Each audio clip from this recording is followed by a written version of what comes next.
hacer para que pueda vencer?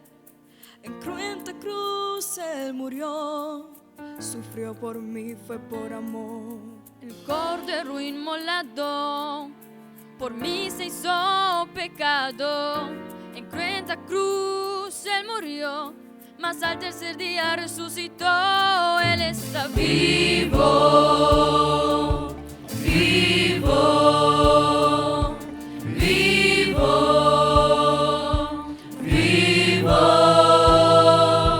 Hijo de David, autor de mi fe, león de Judá, hombre de Nazaret, cabeza de la iglesia, consejero fiel, la roca verdadera, camino al cielo, Rey de reyes, novio amado, Señor de señores, mi abogado, el todopoderoso, la verdadera luz, venció en la cruz, su nombre es Jesús. Él está vivo, poderosamente vivo, Jesús está vivo, ya no soy el que vivo, quien vive en mí es Cristo, poderosamente vivo, Jesús está vivo, ya no soy el que vivo, quien vive en mí. Era casi mediodía, todo empieza a oscurecer, el velo del santuario por entero se rompió, está consumado, en alta voz Jesús gritó, entregó su espíritu, Jesús por mí murió.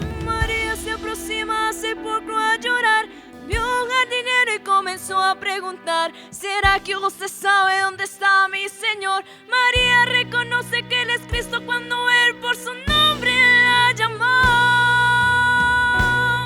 Jesucristo está vivo, poderosamente vivo, Jesús está vivo, ya no soy el que vivo, quien vive en mí es Cristo, poderosamente vivo, Jesús está vivo, ya no soy el que vivo, quien vive en mí es Cristo, poderosamente vivo, Jesús está vivo.